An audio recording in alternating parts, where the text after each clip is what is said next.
So, hello and welcome to another episode of the Dan Assel Show. Got a very special guest on the show today. Welcome, Josh King. Hey, Dan, how you doing? I'm very well. So, Josh is the Sales and Marketing Director at emc3. He's actually just told me what emc3 stands for. So, that's exciting for people that don't know. He's going to tell us in a minute. Josh, got quite a lot to cover. Thank you for your time. I know you're a busy individual. To start off with, Josh, if you could sort of just bring yourself to life, your role and what emc3 does and also what it stands for, that'd be fantastic. Thank you. Of course. So emc3 actually stands for Every Moment Counts. And that's sort of, the belief that underpins us as an events company. So we specialize in the production of virtual, hybrids and in-person events. We're lucky to work with some of the world's leading brands, from Google to Twilio to Miro to Gong. So we work globally, which is fantastic, on events ranging in size from 20 all the way up to 24,000 attendees. Wow. And I've been there just over 8.5 years now, and the business has transformed a lot during that time.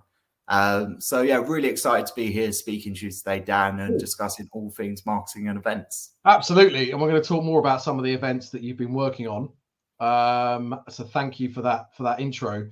I always like to start off with sort of understanding how people got into the industry that they work in. So I always tell the story that I've got my first job in advertising through my mum's hairdresser. She was sitting in the salon. I'd just come out of university with a history degree, not knowing what to do, and he knew the boss of an ad agency. So I thought, yeah, why not? I'll go and see him. What was your journey? How did you get into the wonderful world of events? Again, I think I sort of fell into it. In all honesty, it was family friends.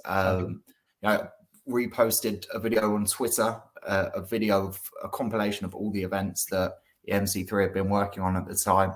And then I started in their storeroom, funnily enough, sort of 8.5 years ago, selling leftover bits from events, which were going to go to waste, which again underpins sort of our strong belief in sustainability. Let's not throw things away from events.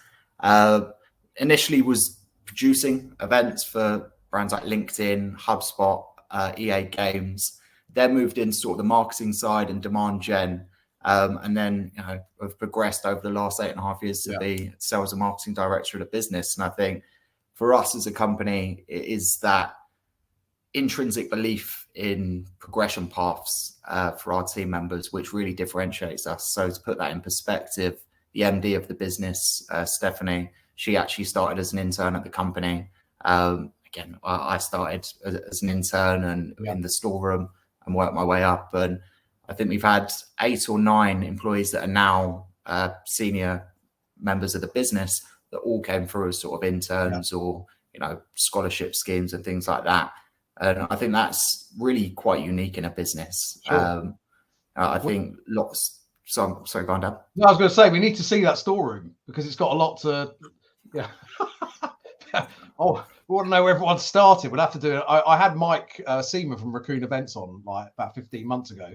It was during lockdown, and we were doing it from his garden shed, which he had converted into an office. And he told me that's where Raccoon started. So, from small acorns, as they say, grow trees. But that's interesting. So you've been, I know you had 1 or 2, I think, jobs before that, but in the main, you've pretty much been with emc3 your whole career, right?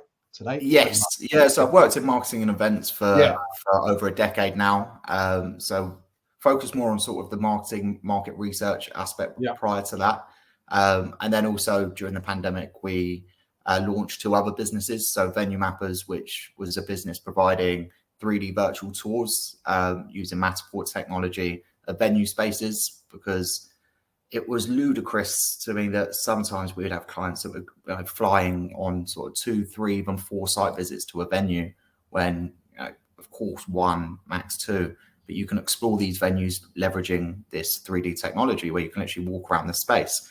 So I think driven by sustainability, we're going to see less and less of those kind of things. Well, hopefully moving forward as people become more responsible. And then the other was Dependable Forces, so a health and safety business which we launched at the start of the pandemic, which was providing on-site testing, but also risk assessment. So continuing to do that. And we managed to onboard some incredible clients. So Amazon Prime, Amazon Music, and Google for that business. So it was, the pandemic was pretty busy. And of course, emc3 was still running lots of virtual events and hybrid events. And now the world's opened back up. It's a real amalgamation of the two. I thought the shift back to in-person would be a lot stronger, but lots of the brands that we're working with are still producing a combination of virtual, hybrid, and in-person experiences. Different types of events for different, stages of their audience journey, essentially. So let's move on and talk about some events, actually, because I read that I haven't got this wrong. You've recently produced 18 events across 18 cities. Yes. In what time frame was that? So that was 2.5 months. Wow. And then and now September, October, November is very, very similar. And again, I think so. We onboarded a roadshow for a client called Gong. It's a sales technology platform, one of the best, and it was a business that we wanted to work with for a very long time. They have an incredible presence online, but also they produce some really, really innovative events. So the first event we actually produced for them was at the Chase Center in San Francisco, hosted by an NBA legend. So we actually hosted the conference on in the bowl, so basically on the court. Wow. And then afterwards they shot some hoops with an NBA legend. The next stop was New York, then London, then Seattle, Toronto. So big roadshow for them. And then I've had lots and lots of other events, including VCon for Gary Vaynerchuk, which was the first NFT ticketed mega conference. Absolutely incredible experience at the Minnesota Vikings Stadium. And there we had Snoop Dogg, Mila Kunis, Steve Aoki. You're dropping the names. You're dropping the celebrities. Yeah, you know what? I think we're starting now to plan for next year and then even 2024 as well. But it was one of those events which, is at the forefront of all of the dialogue surrounding how popular culture is being influenced by NFTs, cryptocurrency, and Web 3.0. And I think that has implications very much so on our industry and all industries out there. And it's interesting to see how these technologies are really transforming the way that we connect with, audiences worldwide. Yeah, which we're going to talk about in a second. So you referenced quite a lot of events and some sort of star-studded names in terms of the lineup. I'm sure they're saying I was with Josh King in the UK as well. Snoop Dogg is sitting there on a similar interview saying, I've just been at an event that Josh is at. I just want to sort of take you back to basics. I like these sort of podcasts to be educational as well. And also, topical because it's present day about some of these events you've worked on and things obviously, change. If we take an event like VCon, as you said, was sort of the first of its kind. And I guess generally any event, where do you begin in terms of the event concept, the strategy? A client comes to you with a vision, right? I guess. And it's your job to sort of bring that to life. What's the starting process?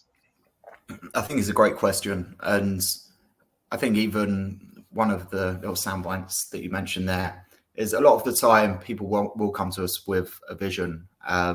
But it's interesting how often, a CEO's vision might differ from the CMO's vision, who, that also, there's a disparity there with the VP of sales vision for the event. So whenever we're approaching a new project, we like to start with why, as Simon Sinek would say. Why are we running this event? What's the purpose? What are we trying to achieve? And that clarity of vision is so important. So the first step for us is we always run what we call an alignment workshop. And because, that there can be such a disparity of the views of even the internal teams that we're working with, so making sure that there's alignment there is absolutely crucial. And then you can start thinking about things like the positioning and the story. Behind every great event, there should be a great story, and, build out the KPIs, the goals and objectives. But I think lots and lots of times when we approach projects, that there is a real, differentiation between what great looks like and what they're really trying to achieve. Sure. And essentially, if you're trying to achieve 100 different things at once, you end up not achieving anything at all. And I think that's one of the keys, is make sure that your goals and objectives aren't too diffuse. So compartmentalize your approach, make sure you have that clarity of vision. Every great event should have a clearly articulated mission and vision for that project. Then build out your KPIs, your goals and objectives, and you can build out the strategy, the content, and the creative. So it's quite a meticulous process, but alignment is the key to success. Yeah. And you've obviously got to bring along the journey all the different stakeholders that you mentioned, right? Because I'm sure, you know, in your career, a client has come to you with a really, you know, definite vision of how they want the event to look and what they want here and what's going in the far right-hand corner. How do you, you know, I guess, and you have to be diplomatic or not, do you? I don't know. You have to be completely straight talking. How do you sort of face down, maybe on a client side, a company's got a really definite vision? They're basically saying, look, Josh, we just want you to deliver this. We don't really want an opinion, if you like. Have you ever sort of come up against that hurdle, and how do you sort of overcome that challenge? Yeah, no, look, it's a great question. I think if a client has a really, really clearly defined vision, that's fantastic, because, and as long as they're all agreed upon that internally, I think there tends to be some element of disconnect generally between sales and marketing teams, and that's across most businesses. And you know, and it's sort of it's a fallacy, really. You know, that's the one thing that you don't want, because every time you want to drive the greatest return on investment possible, there needs to be that alignment between sales and marketing. So I think even when there's a clarity of vision with businesses, sometimes there's still things that can be done to enhance sort of the overall alignment between the different teams working on the project. But absolutely, if a business comes to us and they have a clearly defined, you know, vision, it's then our business to, you know, level up the creative or level up the logistics. And there's always ways that we can enhance an event, having done this for, you know, over 2 decades. Sure. No, you make a good point. It's one thing having a vision on paper, if you like, but then you've got to sort of get into the detail of all the different components that go into it. So this is a very basic, broad question, but what do you think makes a good event and a sort of good? Let's talk about a live experience for a minute. What do you think are the components that audiences want, that they come away from and say that was brilliant? Of course, I think for us, whenever we're approaching projects, we look at 3 key touch points, which is the strategy, the content, and the creative. And it really is those 3 core components that drive an event forward. I think a lot of the time, and this is one of the big mistakes I see people do whenever they're trying to build out an event, is they focus on what they want rather than what the audience wants. And to create the best experiences possible, it needs to be audience centric, and you need to listen. So you need to do your market research and understand what's going to resonate. And this is one of the big things that we focus on, is if you've run this event in the past, you know, immerse yourself in the data that you've captured during that event and use those data-driven insights and that feedback to craft the strategy for future events. You know, I think that surveys and listening to the audience is one of the things which we don't do enough as an industry.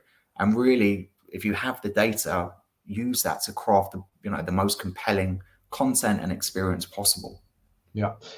You mentioned data driven, which is sort of 2 words that are thrown around quite a lot, right? And especially in maybe like financial industries, you know, when people are planning future performance, maybe of a stock portfolio, you might not think it is so sort of commonplace in events, but are you saying you see that more and you're trying to, you know, get your clients to make informed decisions with the data they've got? Absolutely. I think it's the data-driven insights. For us, we're positioned slightly differently. We focus on strategy, content, and creative, and the strategy is one of the core pillars for us. And, you know, things like pre-event surveys and post-event surveys are invaluable tools when creating an event. You know, listening to the audience is absolutely vital, particularly when there's more events than ever before. So there's more competition for people's attention than ever before. So thinking about the positioning of your event is crucial. How many events have you been to, Dan, where the the speaker lineup's the same. They're all named something similar. It's all the same topics. So really, to get great engagement and to produce the best events possible, you need to listen to your audience, and you need to have your event positioned in a way which is different to other things on the market. So we like to do things about, if you're putting a panel together, get people with opposing points of view. There's nothing less engaging for me when I watch a panel and everyone's just agreeing. It's all the same stuff. So craft your content in the most compelling way possible. It's absolutely crucial. And focus on solving, not selling, again, is one of the key aspects which we always recommend to our clients. People detest going to an event and just being sold to, Yeah, no, absolutely. So we touched upon content there. And I guess you would agree then, the old adage has been going back for years and years that content is king. And ever more so, we need to work harder to mobilize audiences. Sort of coming through the pandemic, do you think that's even more key now? Because people have become more discerning. They now know that they've got used to actually consuming content online, right? Yeah. So get them off their seats because their time is precious, even more so. Give me some example. I don't know if you can bring to life some examples of some of the recent work that emc3 have done, whether at VCon or elsewhere, in terms of coming up with a, slightly different, maybe content, opportunity that you put forward that, used to mobilize an audience. Yeah, of course. I think there's lots and lots of things that you can do. And that it starts with very, very simple things like pre-event blogs and pre-event podcasts, and that can be your own podcast, promoting the event, interviewing sort of one of the keynote speakers, perhaps, to start building that sort of, that sense of FOMO, that sense of interest in the event, then leveraging other people's podcasts. So if there's an industry podcast with a huge following, so, you might have to pay, but to get that visibility for your event, absolutely crucial. Pre-event videos, which we do lots and lots of, and those can be speaker teasers, trailers, incorporating, if you're hosting a really great venue, incorporating little bits of that, session announcements, influencer marketing campaigns. So we have lots and lots of great speakers at our events. We have Michelle Obama, Serena Williams, Trevor Noah. So leveraging great speakers to drive engagement, and micro influencers as well. So getting those people on panels. There's lots and lots of people with huge followings online. So leverage those people, leverage them, bring those into your ecosystem and your network, and utilize that to drive engagement. And then there's lots of things around gamification. So you can run competitions. You just have to tell a great story. And it all comes back to what we talked about earlier, that initial focus on what's the mission of the event, what's the vision, and then you build out a value proposition for the event. So when, as attendees, you're being invited to probably 100 plus events a year. So what's differentiating your event? What's the value proposition? Why should people attend your events over others? Building out a compelling content strategy for the pre-event engagement cycle is crucial. Have a clearly defined brand, create a great name, great hashtag, and then lots of great content. And it has to be consistent and it has to be engaging. And then also start building that community even pre-event. So you might launch a Slack channel, which you invite all the attendees to, for instance. There's lots and lots of things that you can do to start driving engagement even before the event starts. Sure, which is a very good sort of tip, and it seems obvious, but maybe people don't do it enough, right? And don't leverage the fact that they're investing in, as you say, content quite heavily, but they don't make it work as hard for them as they possibly could do. The sort of third tenet that you mentioned over above strategy and content was creative. Yes. You sort of bring that to life, because again, okay, I'm sitting here, we've got all the content. How do you cut through the noise without being overly sort of sensationalist? Sure. So it was really interesting. I was reading an article which I'll send across to you afterwards in case you want to share it when you release the video. But it talks about how the millennials now actually prefer some rougher footage, which perhaps is shot on an iPhone as opposed to highly produced content. So again, it totally depends on your ICP, your ideal customer profile, or what your target audience looks like and what that demographic is to what's going to resonate. I think the key is consistency. and making sure that your brand stands out. So that's everything from, the story behind it, but to the creative itself. And we're fortunate enough to have an amazing creative team, Ben Ali Creative and all of his team, that they consistently produce creative which looks totally different. It's groundbreaking in a way. And I think lots of event brands I see, they're all called the same thing and they all look very, very similar. Yeah. And I think what I love to see is brands being bolder and pushing the boundaries. And it takes a sense of bravery to do that. But the potential return on investment is absolutely huge when you make a statement. And I think most businesses have a brand guidelines, but you can evolve that and do some really, really creative things to evolve that for your event series. Sure. Thank you. And I just want to touch briefly upon hybrid, because it meant different things to many different people over the last couple of years. You mentioned some of the events that you're doing. Are you still seeing that there's a sort of appetite for hybrid events? And actually, what does hybrid mean to you now? Do you think that sort of definition has continued to change? Yeah, of course. I think it's a really interesting question, because we were producing hybrid events pre-pandemic. So HubSpot's Inbound, which we helped grow from 5,000 to 24,000 attendees, for instance, that had always been hybrid. Right. But I do think people's perceptions of hybrid have changed. And I thought once the world started opening back up, post-pandemic, can we really say it was post-pandemic yet? Probably not. But I thought the shift back to in-person would be far quicker and greater than it was in reality. So at the moment, our mix of events is probably about 1/3 virtual, 1/3 hybrid, 1/3 purely in-person. Yeah. And I actually anticipated a greater shift back just to in-person. I think the way that we connect and communicate with audiences has evolved. And I do think that digital is here to stay, which is quite interesting. And there's lots of reasons for that. I think people want that increased accessibility, that increased reach, engagement. Some of the data and insights that you can get from virtual platforms, absolutely incredible as well. And then, of course, there's the sustainability aspect as well. Why would you take over a whole city, for instance, for an absolutely mammoth event, or have to fly all these people in when you could perhaps do a smaller, more intimate experience and then stream that online? So I do think, the digital aspect will never replace in-person events. I think there's that fear that sort of metaversal experiences and digital experiences will replace in-person. I don't think that will ever happen, or not, in the next 10 to 20 years. But I do think that they will be supplementary and complementary to in-person experiences.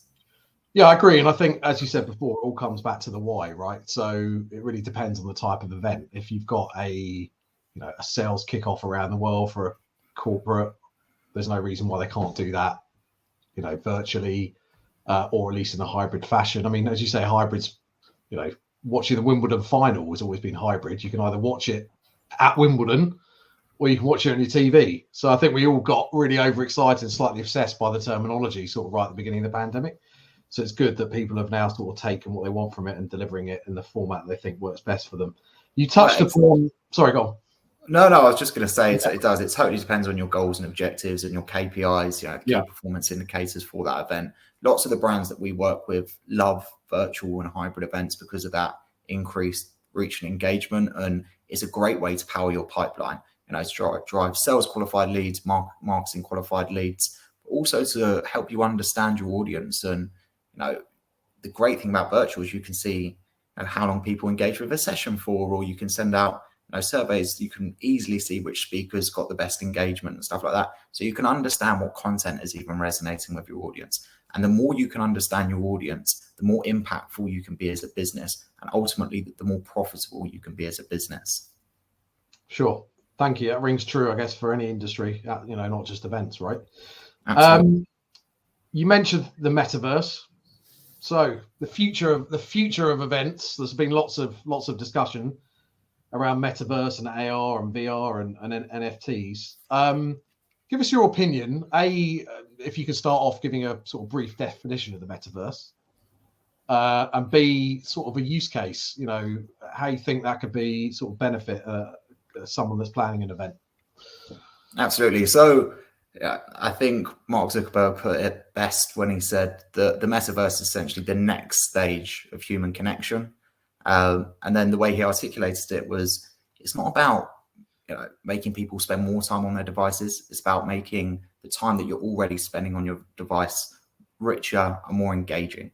So essentially, what the metaverse is a series of worlds, and these can be connected or they can be in isolation, which people can explore in an avatar-based format. And I think, interestingly enough, in terms of the impact, when we talk about that, is Bill Gates was quoted recently saying that he anticipates the next 2 to 3 years that almost all of the 2D video-based calls will happen in the metaverse as opposed to these 2D-based video grids. I personally don't think the shift will be that quick, but Bill Gates is far more intelligent than I am. So, we'll see how that goes. I think the shift will be slightly slower. However, we saw how easy the adoption was with Zoom during the pandemic, for instance. So these things can be accelerated exponentially.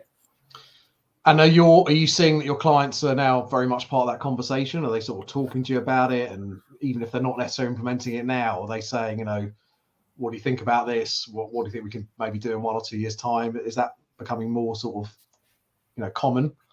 Yeah, absolutely. So actually during the pandemic, we built a bespoke metaversal platform for one of our clients, leveraging Unity 3D. So that is traditionally gaming software. It's how you build video games. So we built this bespoke metaversal world, which was used for their internal meetings. So we actually built out a replica of their office. It integrated with Zoom. So you could have, and I think this is what we'll see more of, is metaversal platforms, but where you have the choice whether to interact as an avatar or in a video-based format. I think that will be it. It doesn't have to be either or. I think it will be an amalgamation of the two.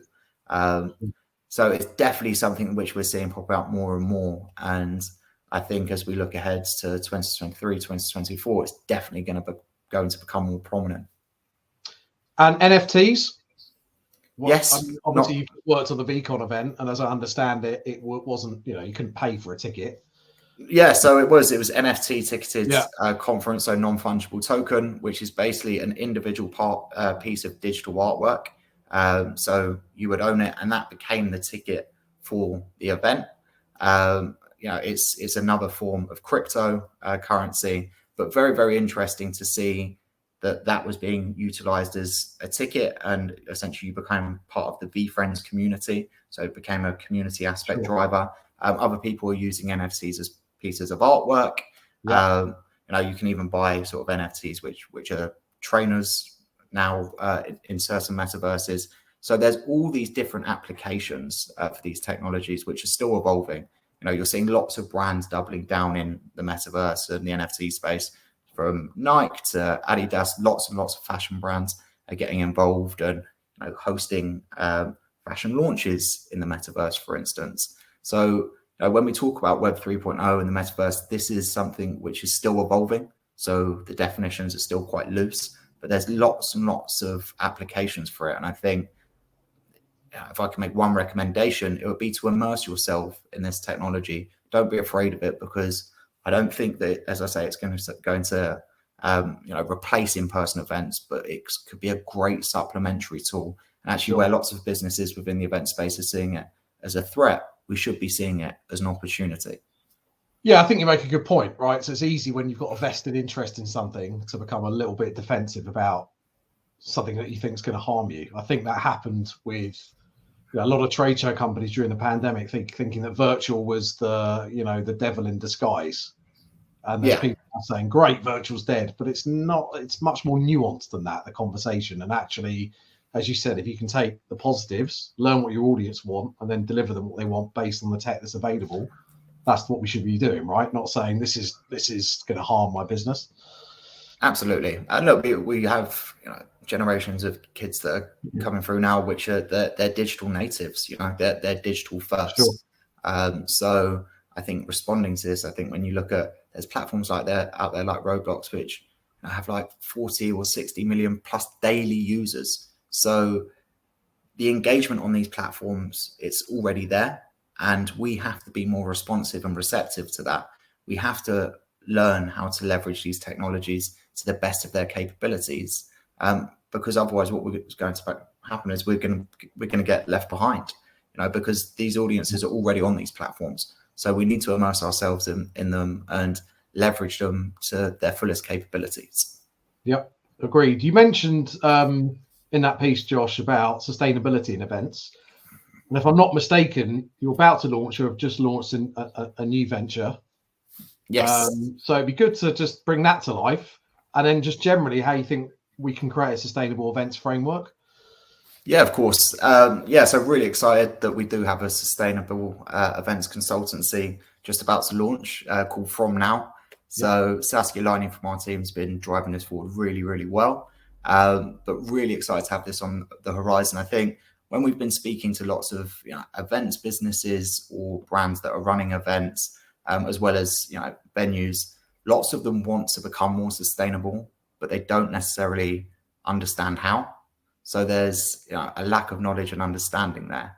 So what we want to do is to be able to provide workshops, consultancy, which can help people with elements such as carbon tracking, balancing, supplier auditing, provide them with waste reduction strategies, and lots of other components which are going to help their events to become more sustainable. I think when we look at what's happening with the planet right now, we need to make a change. And the idea is, if we're not going to make that change now, then when are we going to make it? So it's absolutely crucial that as an industry, we're aware of this, and we have to be proactive within to make the change which is required, essentially. Are you worried? You listen to the likes of Liz Truss, our possible former prime minister, who's talking about reducing the green levy on our bills to help people with the cost of living crisis. Does it worry you then from a corporate or business perspective? People might think, sustainability, it's important. Also, cynically, it's a good bit of PR, but I can't afford it now. Energy bills coming up are going to be increased. What's your view on that? So very, very interestingly, we've been putting a sustainability consultant on all of our events recently, and I think that would be about 100 events, and we've only had one business push back against it. So I think it might be that we work with lots of the world's largest tech companies, so Google, Miro, Drift, Twilio, but to these businesses, making a change really matters. And I think as a business, you need to do business with people that align with your values to get the best work out of each other. And we're pushing for B Corp at the moment, and I think they're the kind of brands that we like to work with. From all of the businesses that I'm interacting with, they understand that they need to make that change from now.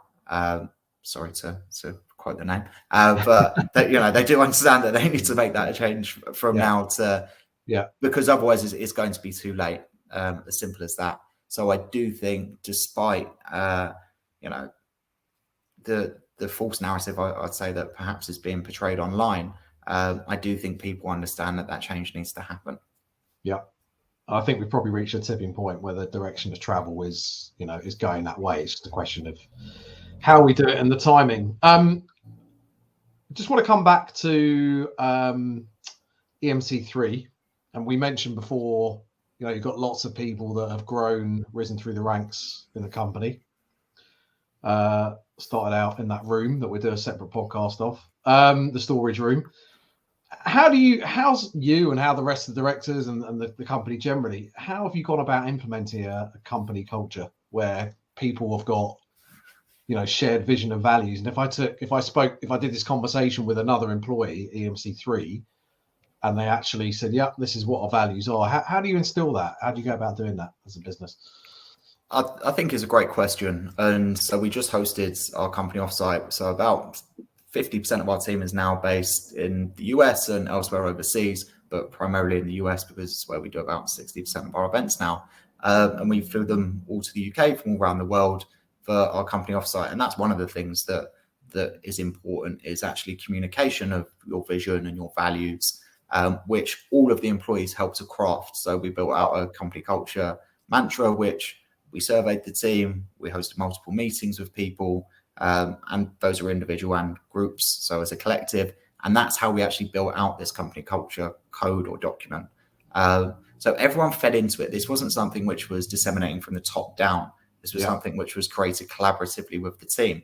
And then one of the best things is, after all of the events that we run, we always ask for feedback. And one of the team actually fed back and was like, all of the stuff that you touched on during the company offsite was stuff that I'd fed back during the survey. And that's how we do it. We listen to the employees.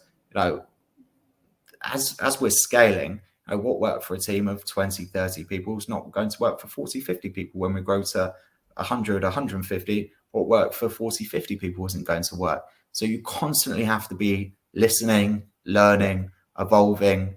I think what it boils down to is being human. Putting an emphasis on mental health and well-being, which I think is absolutely crucial to any business, but particularly in the events industry, which can be very fast-paced. Providing those progression paths that we talked about earlier, so making sure that people have the tools and accessibility to learn and grow and collaborate, providing flexibility as well, which I think anyone that says that you can't work from home because you're not, you don't do as much at home, that's sort of an archaic fallacy which needs to change. Well, again, it comes back to vested interests. So you'll Yes. find a lot of those people, the likes of Alan Sugar during the pandemic, say, "Get back to the office." Well, because he owns half of the buildings in London, which are vacant. So I think sometimes you've got to question the source of people's motives. Yeah, absolutely. And again, I think it's just all about that alignment. So always make sure that as a team, you're always working towards that same vision, and you've got to have fun while you're doing it. It's one of the things I always say to our clients. There's lots of great companies out there. You're going to do your best work if you're working with people that bring out the best in you and you're having fun. Ultimately, we work on some events where you could be on site for 3, 4, 5, 6 days, and that's a long time to be spending with people. So you've got to have fun while you're doing it as well. It might sound cliche or quite simplistic, but people do their best work when they're having fun and they're working towards a clear goal, and also where they're getting paid fairly, which I think is something which we've always been pushing for in our industry. And I think it's getting slightly better, but people invest a lot of time when they work for you. So they should be compensated fairly. There should be opportunities for growth, development, clear progression paths within that, bonus schemes and rewards and recognition as well. People sometimes just like being told they've done a good job and being rewarded for that. So a lot goes into building our culture. I think on average, we spend over £3,000 per person per year on company culture and L&D. But it's why our retention has been so good. And it's a key focus for us as we get bigger, is maintaining that culture. Sure. It's always nice for people to say thank you and recognise, you always look back and always sort of hits you at some point during the day. That person said I did a good job, or you can't put a price on that. Josh, just talking about your use of social media, specifically LinkedIn, you're quite open, right? You put lots of stuff out there. Yeah. Is that a determined effort to build your personal brand? Why do you do that? Is it healthy for you personally to sort of vent good and frustrate things that frustrate you? What's the reason why you're so open with your time and your opinions? Look, I think it's a great question. I think it's sort of multifaceted. LinkedIn's a great lead generator for us, and it's a great way of starting conversations with people. But also, I think for myself, as I've progressed into a leadership position, as I've always wanted to be open and honest and transparent with the team. And the reality is, as leaders, we're not going to get it right all the time. So I just like to take sort of key lessons from my journey and share those with people. And those could be stories about one of the team that I'm working with that have gone above and beyond, and they're doing something amazing. And I think that they deserve that visibility online, which I don't think we see enough of. We don't see enough of great managers or leaders within teams bigging their team up. Sometimes they'll take the credit for it, and I don't think that's right. So I love to do that, but also just life lessons. I've launched a few businesses now. I speak at a lot of events, and sometimes it goes really well. Other times, there's things that I feel like I can improve about it. So I'm always happy to share those lessons, because there's generally quite a few comments. And when people say that they take things from that, then that's, I always love seeing that. I just think, and it's one of the things that we're encouraging the teams to do more of. We just hosted a personal branding workshop and LinkedIn masterclass with a personal branding expert. So Nick Bennett from Alice, absolutely incredible. If you're looking to sort of build your personal brand on LinkedIn or online, I definitely recommend speaking to Nick. He hosts a great online workshop. But it's one of the things that our team, again, so we send out these employee surveys every month with different questions. And one of the things that the team said that they wanted to learn more about and have more confidence in was building their own personal brand online. And again, some businesses are scared of this because essentially if someone has a great brand online, they don't have to interview for jobs. It's like an online CV. But if you're confident in your company culture and your retention strategies, then why wouldn't you let your employees have a great presence online? It increases the reach of the business. It increases the engagement of the business. Don't just share sort of your company news, share your personal stories and insights and add value to people. So there's all of these things which, for us, it's LinkedIn. For other brands, it could be other social media platforms. Some brands are leveraging TikTok really well now, for instance. So understand where your audience spends their time and utilize that platform to drive engagement. And the key for me, I think, just be authentic and just be yourself. Well, I was going to ask you about the authenticity. Do you think one could share too much and actually it becomes a bit contrived? There was this whole thing the other week about the chap on LinkedIn that shared that he had to let some staff go and he had he was crying in the picture and he got a lot of abuse, right? It ticked the other way. What's your views on that? Not that specifically, but just generally being authentic. Yeah, look, I think just on that specific issue is we all talk about be kind and let's talk about people's mental health and well-being, and then in the same breath, people will be openly criticizing someone for that. So one thing I would say is be kind, be open, be honest, but be empathetic to people, and not everyone's always going to get it right. So that's just on that topic in isolation. Do I think you could be too open and honest? Joe, this is one of the discussions that we had last week when we ran this workshop. You're not going to please everyone. And I think it's quite liberating in life when you realize that. It's like, just like you're not always going to get along with certain clients, so you don't work with those people. You don't have to work with people. Do business with people that you like, that, there's parallels between your cultures and your beliefs. And by that, I mean your company culture, your beliefs. And I think as long as you're being honest and you're not saying anything venomous about anyone else, then that's absolutely fine. I do think that I'm starting to see more and more sorts of swipes at people on LinkedIn, which I don't really like. It tends to be like a mob mentality. It tends to be like there's always like a tipping point of a few. Once a few pile on, everyone feels it's all right to pile on because it's the whole safety in numbers, isn't it? Which used to happen in the playground 30, 40 years ago, and now it's happening in social media. And I think, look, there's going to be trolls, there's going to be haters, there's going to be, some people, there's going to be jealousy, and in certain cases as well. So certain people are just going to, people are going to be envious of success.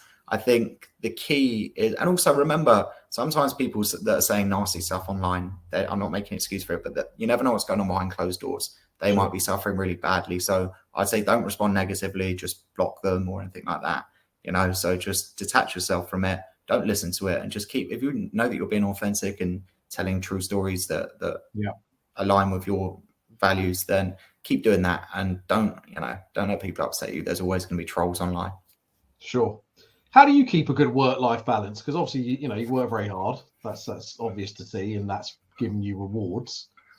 How do you sort of stay sort of mentally fit? Even what tips do you give to people that are similar situation about trying to go up that career ladder, but also want to get a happy equilibrium with their life? Sure. I think one of the things that was transformational for me was getting a great mentor, particularly at a time in my life where I was overworking and heading towards burnout. And ultimately, if you're overworking and you're managing people, you can't turn up as the best version of yourself, which means you can't get the best out of them. So you can't look after other people until you look after yourself. I think that's one of the keys. and running yourself into the ground doesn't do anyone any good. So I think, regular breaks, exercise as well. Don't just sit there at your laptop for hours. Try get out for a walk, even if it's just a walk down the shops. I'm trying to do that. Yeah, no, exactly. It's like some people for the gym, like it's gym, other people it's yoga. I think, all that kind of stuff. Focus, whether it's a side hustle or a side project or, some charity work, do something outside of work as well. Don't just be immersed in that one thing. Surround yourself with great people, I think, is absolutely crucial. I've always hired people that are more intelligent than me and surrounded myself with some really great people that will always be there for you and support you. And I try to do the same for them. It's probably, for me, my favorite thing about emc3 is how supportive everyone is of one another. And set yourself goals, but always be kind to yourself. I think I was one of these people that historically I'd always beat myself up about, if I didn't hit this goal or that goal. And I think be kind to yourself and be kind to others. That's one of the absolute crucials, but do have clearly defined and articulated goals and objectives for yourself.